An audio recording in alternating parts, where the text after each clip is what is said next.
Welcome to Awaken the Mind, Relax. the NLP and Hypnosis Guide, hosted by David Uhas. You need to understand. If you can't, you must. And if You're listening to Awaken the Mind, the NLP and Hypnosis Guide, a podcast that inspires the curious to the professional to discover meaningful content and pursue their passions.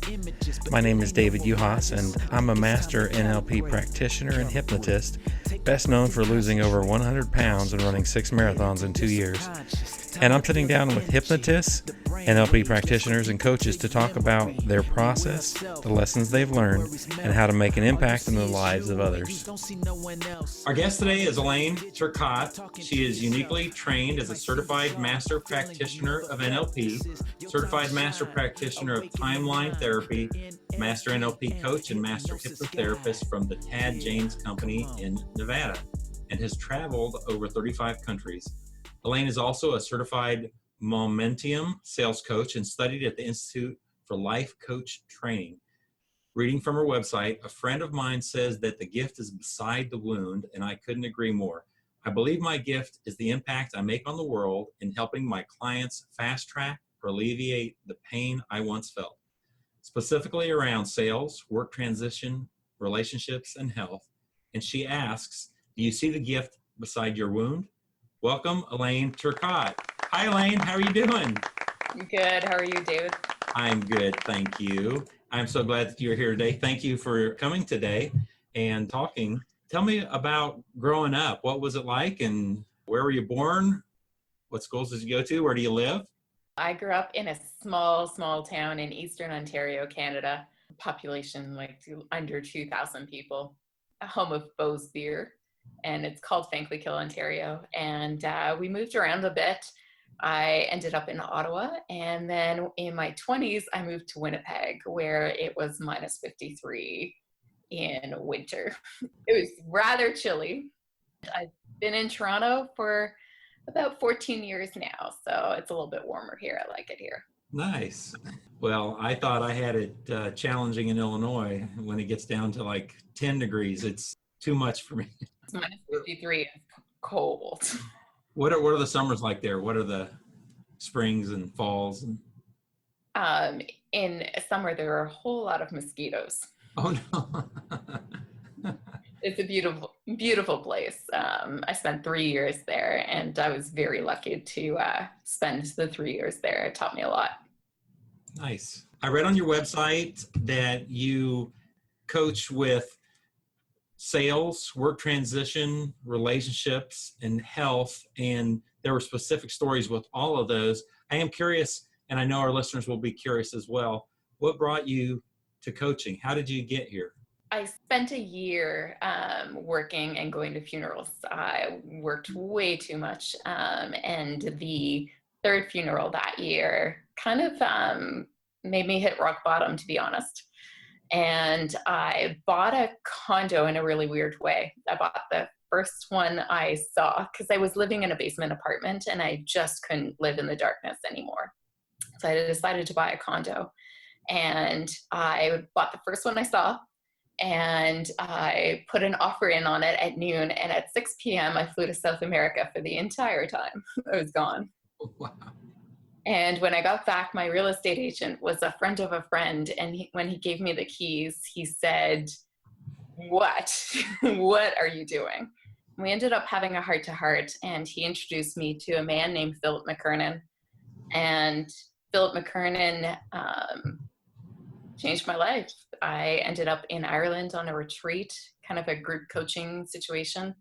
And when I came home, I started making all kinds of changes. And one of them was my work. So I started looking into coaching, and it made such an impact in my life. And I'm just so happy to help people in the same way. I would like to read a quote from an article that you wrote. I remember the moment I knew I was done. I was sitting in my car in a school parking lot. I had driven away 3 times, and I couldn't force myself to go in. Tell me about that story. So I was a yearbook rep for Jostens, and I owned the territory for a number of years. And I loved yearbooks. I loved it so much. I did yearbooks when I was in high school. And I just hit the point where I couldn't do it anymore. It was January and it was cold, and I knew I had to go in and see this teacher, and I didn't have an appointment, but I knew it was one of those things I had to deal with, and I couldn't force myself anymore.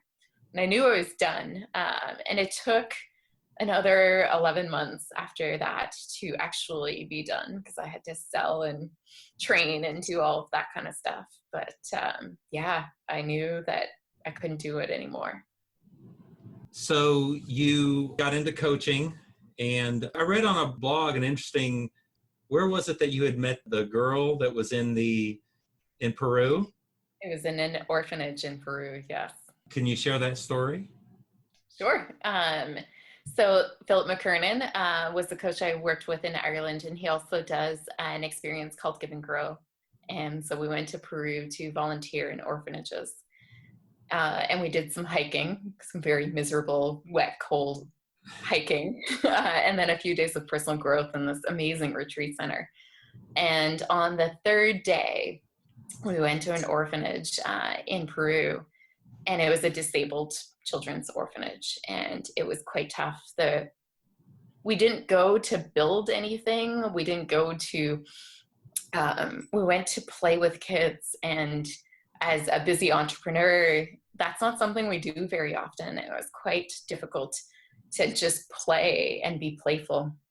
And so there was a little girl that was hiding. She was against the wall behind the stereo, and I kept trying to connect with her, and she kept pushing me away.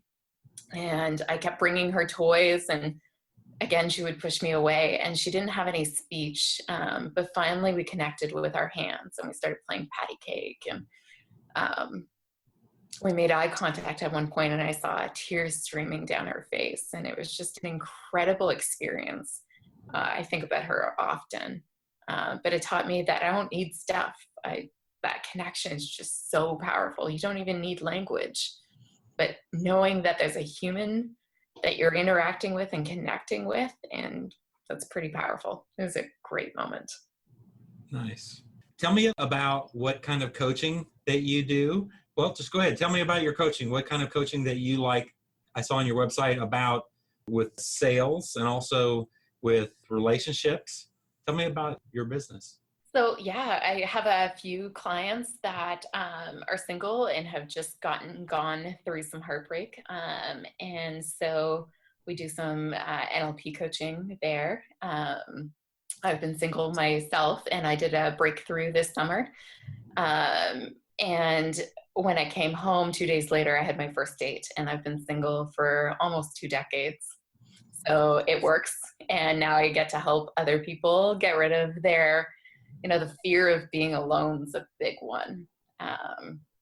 And so it's awesome to see that whole process unfold and, finding your ideal partner.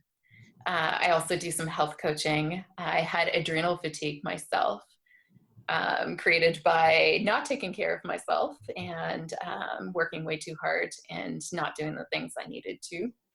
And so I have dropped 90 pounds in the last 2 years. Wow. Congratulations. I saw some before pictures, so you look wonderful. Wow. That's great. Cool. It is a lot. A friend of mine says that her 10-year-old weighs that. So I've dropped one of her sons. An entire kid. And so, yeah, I work with clients who just want to get in better shape and really around inflammation and adrenal fatigue and how your body just switches those hormones. I've learned a lot about that and nutrition, but also, the limiting beliefs and the decisions that we made. I was very young when I decided that women looked a certain way in my family and I needed to look that way in order to fit in. And that's not the case. I'm in better shape than I've ever been. So it's great.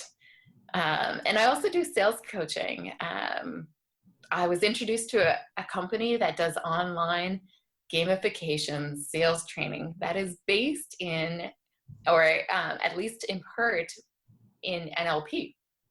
And so they use concepts like anchoring and pattern interrupts and reframing. And it's a really cool way of learning sales and it goes straight into your unconscious. It's, over time, it changes those behaviors, and it's a really great way of learning sales. Did you say gaming? Yeah, so you go in and you learn a little bit about sales, and then you actually role play a sales simulation. And if you say the wrong thing, it kicks you out. So like a virtual reality thing. It is. And then there's a game show part of it that, is super cheesy, but it tests you on what you learned. And then you go to the next mission and it gets a little bit harder. But yeah, I've never been thrown out of a sales call before. And one of the trainers, when they were training me, said, yes, you have. You just didn't know it. They were too polite. You just didn't get a second appointment. I said, fair enough. So it's a great way of learning, especially as an adult, because you're in your home. It's okay to fail. And then there's some actual coaching, because we know in NLP, we either delete, generalize, or distort. And so what we want you to do is distort the concepts to what you're selling. And so we coach around that in a group coaching situation, which is really great, because the new people learn from the seasoned people, and it's pretty awesome.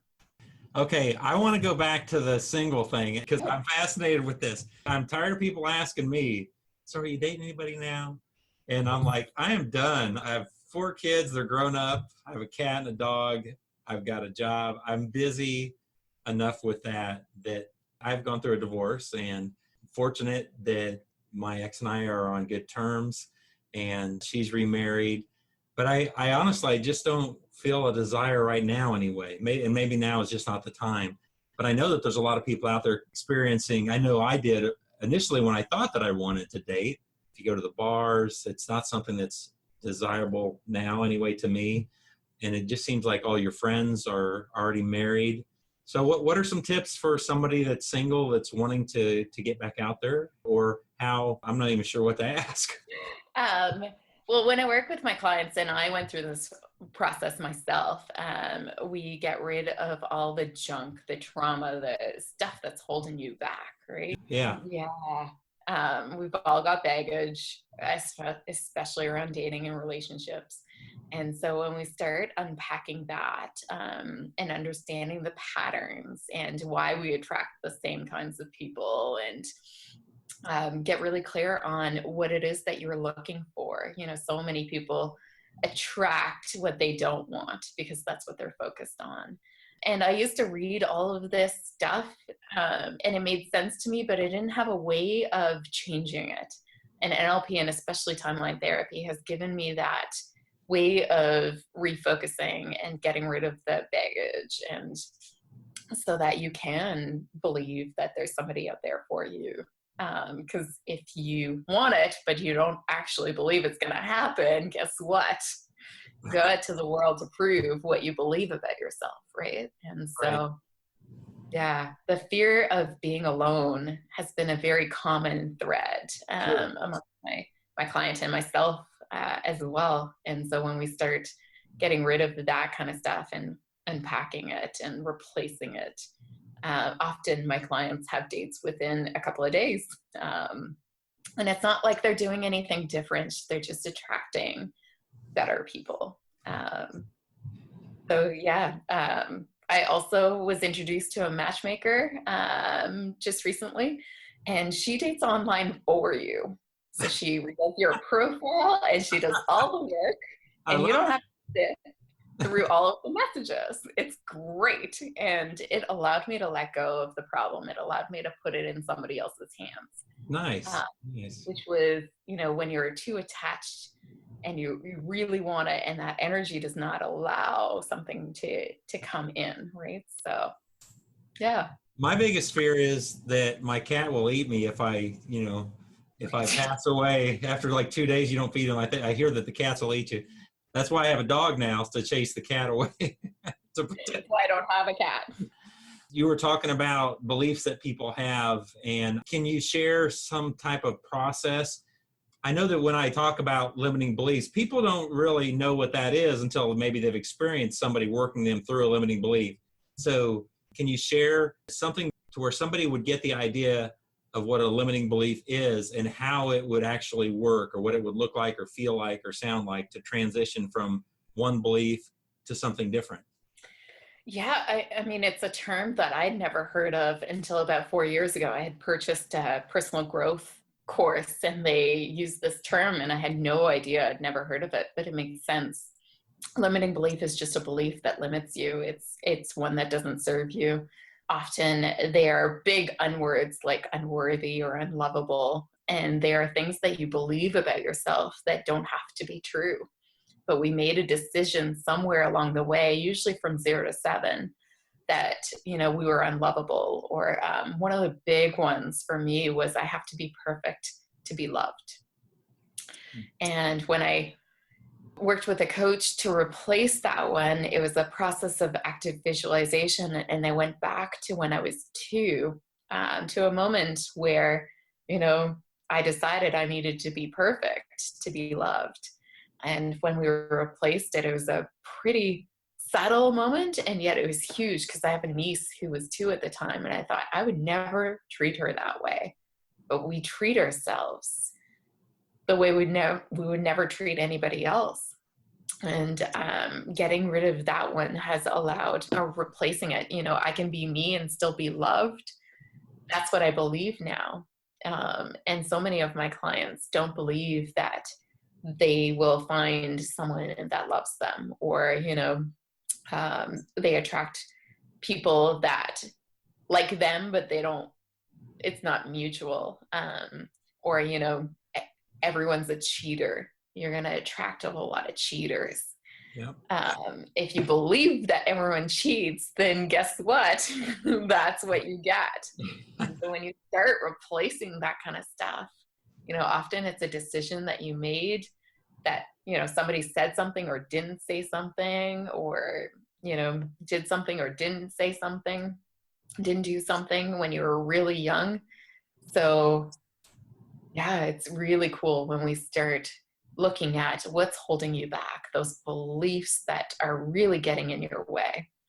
This also reminds me of the law of attraction. And my kids mean to tell me I'm going to look at a pearl necklace and all of a sudden, bring, it appears on my neck. I'm like, no, it's not that. And I keep thinking about every time I get a car, as soon as I get it, there's like 20 of them in my neighborhood. They were always there, but I never realized it until then. They're everywhere. So that sounds like the beliefs also attract that. Yeah, I mean, I've been on dating sites forever, and I used to get nothing. I would hear crickets, and I would send out messages, but I was going out into the world to prove that I didn't deserve love. And so that's what I got. And by replacing those beliefs and doing the exact same thing, still take action. I mean, no one's going to come knocking on my door here. But just by getting rid of those beliefs, the same action that I'm taking is getting different results. And it's so much easier. There's not as much frustration. Okay, I'm done with dating. Moving on. Hopefully not forever. But I'm definitely curious, and I think that's fascinating that you work with people around that. I hadn't even thought about that, how powerful a coach can be with somebody working around the stuff that they're carrying around. And so very cool.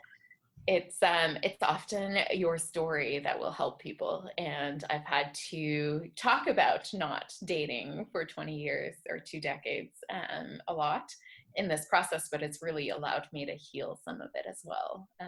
And I think that because I have gone through that, I can really help and understand those people that go through it as well. You'd mentioned about the health coaching and adrenal fatigue. Can you tell me about that? My backstory is after my divorce, I lost over 100 pounds and ran 6 marathons in 2 years. And people would come to me and ask me, and it literally got irritating. Well, you eat less and you exercise more. And then they're like, no. What did you do? Exactly. What was the magic? They wanted this magic pill. And that's actually kind of how I got into coaching. I was searching for this way to explain to people. They wanted to know, and I really wanted to know as well. It's like, okay, really, what did happen to me? And since then, I'd had a stressful job. I went to a different job, and it was stressful. And someone had suggested at that time, because I put on about 60 pounds. And, of course, then I go into all of these beliefs about myself, and it just seemed to like spiral. Somebody did mention adrenal fatigue. Can you tell me about that? So I worked with an integrative health doctor who tested my cortisol levels. And adrenal fatigue is when your body switches cortisol and melatonin. So melatonin is the hormone that allows you to go to sleep. And when that was supposed to be kicking in, the cortisol would kick in. So I was exhausted but couldn't sleep. And then the melatonin would kick in the morning, and I couldn't get out of bed. And so I worked with the integrative health doctor. We did a whole bunch of supplements. I changed how I ate. And I started walking, and my first walk was 3 kilometers. I'm Canadian. And it took me a 3-hour nap to recover from it. I could not climb a flight of stairs. And I worked in schools, and there was tons of stairs, but sometimes I would look at the stairs and go, I don't know if I can make it up there, especially carrying a whole pile of yearbooks. And it worked. I dropped 60 pounds, but then it plateaued. And really NLP and timeline therapy allowed me to dig into the rest of it, because I was eating, I was exercising, I was doing the eat less, exercise more thing, and it was not working.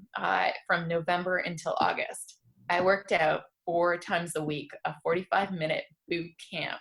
I ate no sugar. I was on a very strict diet, and the scale did not move. It actually went up. Oh, jeez. Wow. And it was insanely frustrating.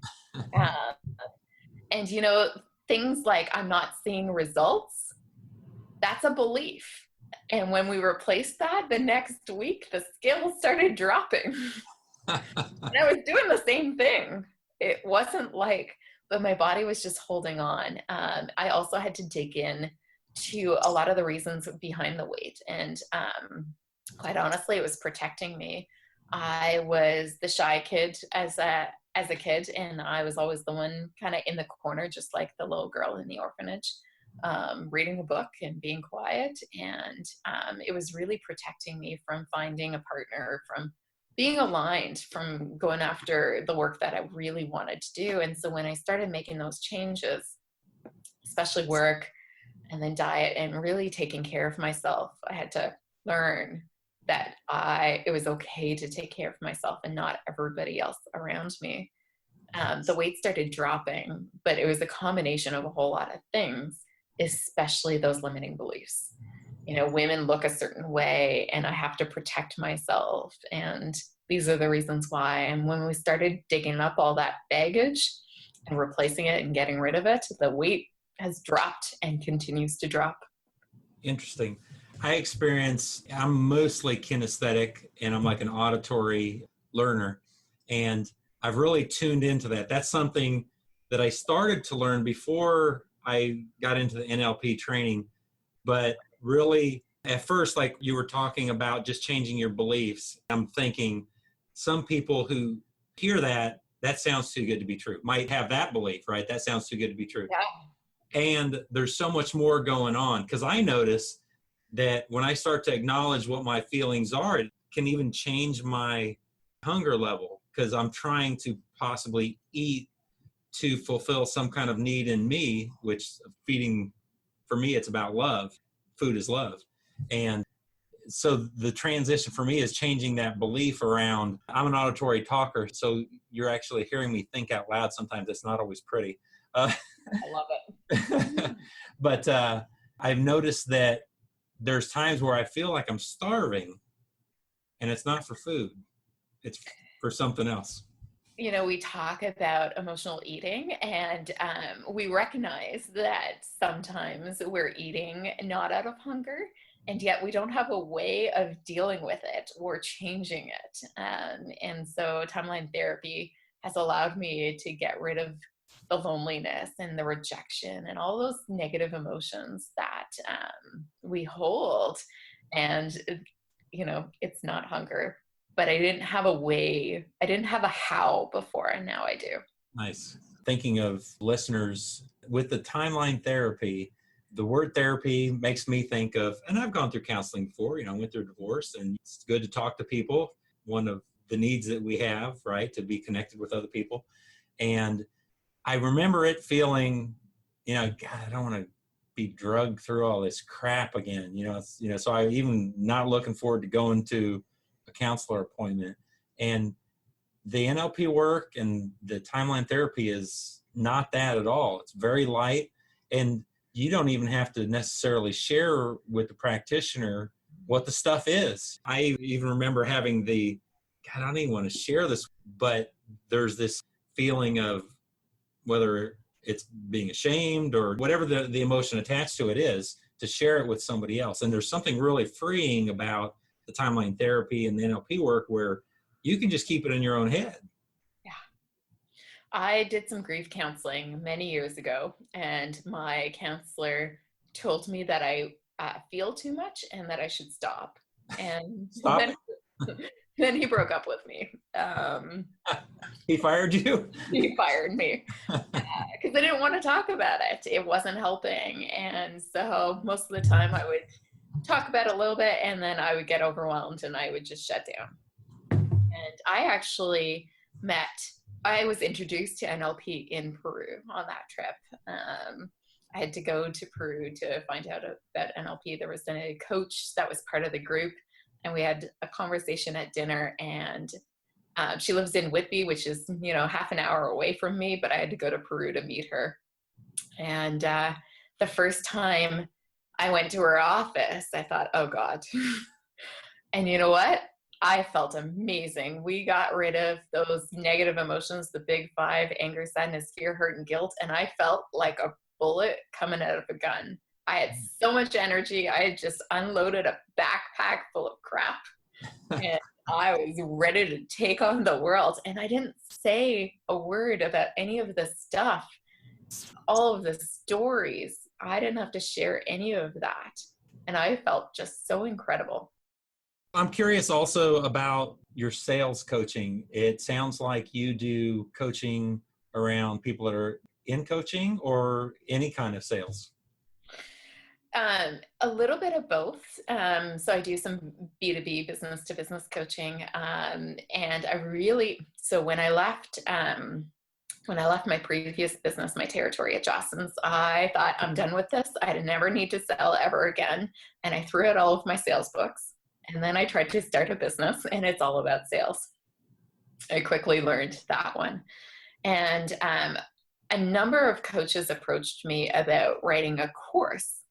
And I thought, oh no, I've taken a number of sales trainings over the years, from Sandler to Brian Tracy, and some Jostens stuff as well that was pretty high pressured, where they'd set up a video camera and you'd have to role play, and then they'd send the videotapes to your manager. No pressure, right? And I thought, sales training is tough. Like, writing a course is tough. And but some of my friends were really struggling with their consult process. So they would book consult after consult, and they weren't signing any clients. And so I was going through the sales training at Momentium at the same time. And I used one of our coaching calls. I kind of hijacked it and said, all right, so how do I apply this to what I'm selling? How do I sell NLP breakthroughs? And so we came up with a process. And now my friends use a form that I have created that takes them through the whole sales process. And I've written a sales course as well for coaches that's a little bit softer. A lot of sales training out there is event-based. It's a few days. It's really expensive to travel. It's not geared towards B2C, business to consumer. And so it was really about writing something that was a little bit softer. I hate sales, and I will gladly say that. People told me that they didn't think I was going to make it in sales. And I have a, oh yeah, watch me kind of thing to my personality. So I dug in and I figured it out. But it's about getting people to embrace sales and without being pushy, without being salesy, without being all of the, normal things that we think about sales. Is that now? It sounds like that's a belief. Somebody has a belief that it's one way, and Yes. Having been in sales for over almost 15 years, there's that typical idea of what a salesperson looks like. And I did not fit the mold. So I had to figure out my own style to make it. And I also worked with high school students and teachers and principals. And that high pressure, pushy stuff is never going to work. So now I help people kind of really reframe sales and embrace it and just learn the language and the process. I think of the old days, the vacuum cleaner salesman would stick his foot in the door as it was being slammed. I know everybody's had some experience with the slimy, greasy, it sticks on you, just that relationship, and shifting it from that to actually this person is wanting to buy. One of the best salesperson that I have ever met, and it was a car salesman, and he didn't want me to have something that I didn't want. There was absolutely no pressure. And I was there because I needed a car. And that kind of relationship where he was there to help me get what I wanted, I really had a whole different look on, because I thought all car salesmen were the car salesmen. It can be, but not all of them are. Not all of them, correct. Yeah, I know it probably depends on what kind of market that you're in and things like that. But having said that, even car salesmen could really benefit from NLP training to look at it from that way. What is it that they're wanting? Because I'm just filling that need. Can you talk about that a little bit? The beliefs, or what most people who are in sales and have a belief that's not working and shifting it to a different belief or a different technique. Technique-wise, I find that salespeople, and now I just listen for the fun of it. I was at the gym and somebody was trying to sell carpets, and I love overhearing sales conversations. And what the typical salesperson will do is put up their like nice shiny, here's my carpet or my car or whatever, and they'll start talking, and they will not ask the person a single question or anything like that. And so really understanding the process, understanding, like finding the need, coaching is a lot about asking the right questions, and so is sales. And when you understand that, reframing the beliefs that you are selling things to people that don't want them, and you're being pushy and you're stealing their money, or you're like Their time. It's they're most likely interested because they came to you. You walked into that dealership, you needed something, you just needed help buying it. And if the person makes money from that, we all make a living, right? Right. It's win-win. Yeah. If you help me buy a car, that's an energy exchange. Yeah. And so there's nothing wrong with sales. It's just how we think about sales, because yes, it's the typical greasy, slimy approach that we've all encountered. And yet I always looked at it as really fun, effective communication. If I can get my niece to put on her jacket in the morning, I'm selling. Right. We're all salespeople. Absolutely. And my first sales trainer said that. She said, if you can convince someone to go see the movie that you want to see, you're selling. Absolutely. And that helped me reframe sales. And quite honestly, sales is still a predominantly male-driven industry. And women are starting to embrace it more and more. And I would love more women to embrace it, because if you're running your own business, if you're coaching, you have to sell your services. Otherwise you won't stay in business. That's just the fact of it. And really, if somebody is coming to you as a coach because they have a problem, you're just helping them, and you just need to sell your services in order to make that happen. And if you need a couple of skills, or to learn how to handle the I can't afford it, or the right questions to understand what the real problem is, then those are just a few little skills that'll help you in your business. I was thinking about when you first are with somebody, like with sales. You're actually there with that person, and how learning about their modalities, some are dominant, some are not as dominant. Can you talk about that a little bit? The value of looking at it at that level? Do you mean how people process things visually or auditorily or kinesthetically? Correct. Yeah, the VAK. Yep. Yeah. It's interesting because I used to be in the classroom teaching, and I'm auditory digital. So I always go to, does that make sense? And I wasn't speaking the language of all the kids that I was teaching. I needed to vary my questions. And so when you understand how someone processes most of their information, whether it's visual, auditory, kinesthetic, or AD, you can speak their language. And it's kind of like speaking English to someone who speaks English. It just makes more sense. When I first started listening to that kind of talk, I'm like, that just sounds too, I didn't believe it. I do now. Because we think that everybody is the way we are. That's so true. And, when I was teaching an online graphic design program. And all it would have taken was, hey, do you see what I mean? Or do you hear what I'm saying? Instead of, does that make sense all the time? Do you feel that? Would have gone over even better with some kids. So when you notice that, it's so much more powerful. Our listeners are curious about NLP and hypnosis, as well as there are professionals listening. So that might even have slipped by the person who doesn't understand what you had just said. You just changed a couple words in your sentence. Can you go back and highlight? I heard you say feel, just for the person who doesn't have a clue what NLP is. So some people process information visually. And when you are speaking to a visual person, if you talk in terms of, seeing things, do you see what I mean? It's going to connect with them so much more. If they're auditory, do you hear what I'm saying? And listening, and those sound words really connect with them. And with the kinesthetic people that process things through feelings and touch, do you feel it, or how would that feel?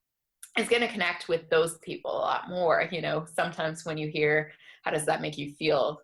We all roll our eyes, but some people actually need that question. They process their world that way. They're literally telling you what their primary style is, right? They are. If you pick up on their language, if you're really listening to what they're saying and the words that they use, I often, on my phone, I have a list of those words, and I pull them up and I study them just so that I can be more aware of the language that they're using so that I can use it too. Because my preference is AD. I like to make things make sense, and I like to understand them, but not everybody else does. Consciously practice those vision words and those listening words and those feeling words so that I can use them to communicate in the language that the person likes most, not always in my language. Auditory digital, I understand visual, I understand auditory, I understand kinesthetic. Can you explain what auditory digital is? That's another. Auditory digital is, probably the person that has a whole lot of self-talk, and I was definitely that kind of person. I needed to understand things. I needed to process them. I needed to make sense of the world. And so before I could process anything visually, I had to deconstruct it in my head. And so, does that make sense was my all-time favorite question, and I still use it. But I try to vary them. Maybe I have some more auditory digital in me. I had mentioned earlier about talking out loud. Sometimes I have to listen to myself talk. So maybe, would that be auditory digital? It could be. I think we all have a little bit of it. It's just, my go-to is that's where I automatically, and that's why I love NLP, because when I looked at it, it made sense to me. It was a system, and I could adopt the beliefs and it fit my model of the world, and it allowed me to understand everybody else's model of the world as well. We're getting ready to wrap up, and I'm just curious about how somebody can get a hold of you if they're interested in your services. Tell me about your website and how to contact you. Yeah, you can find me at courageousliving.me, and I have all of my information there. You can send me an email at Elaine, Elaine, at courageousliving.me, and I'd love to connect with you. There's also, I send out a special treat. I work with a lot of clients who are super successful in one area of their life. There's just one piece that's missing, either in their work or their health or their love life. And it's really centered around being brave and being courageous. So I offer a free audio download, a little bit of something that when you're getting ready to be brave, maybe you're going out on a first date, or you're going to the gym for the first time, or you're deciding to quit your job. There's a little audio download. Don't quit your job just yet, but you are going to. I know that I was shaking when I made that call. And there's a bit of an audio to help you get more courage and to get in touch with that courage inside of you. I really identified with that courageousness. Looking at your blogs, I really enjoyed reading your blogs, and that's a very powerful value of mine. And sometimes when I say I'm courageous, I feel like a fraud. And then I go to this place of, you're really not that courageous. However, being courageous is, even when you're facing that fear, just going forward. Tell me about courage, because I know there's going to be other people out there that are challenged with being courageous. And I see that in you, by the way. You are very courageous. Courage is my number one value. And when I decided to name my company, it was that one that stood out, but not because I'm always courageous, because I aspire to be. Courage is tough. It's hard. And it's that gap between where you want to be, where you are now, and where you want to be. And courage is what takes to get there. And I know that when I live from a place of courage, my life just gets better. And if I'm outside of that courage, when I'm not doing the things I know I need to be doing, that's when life gets really hard.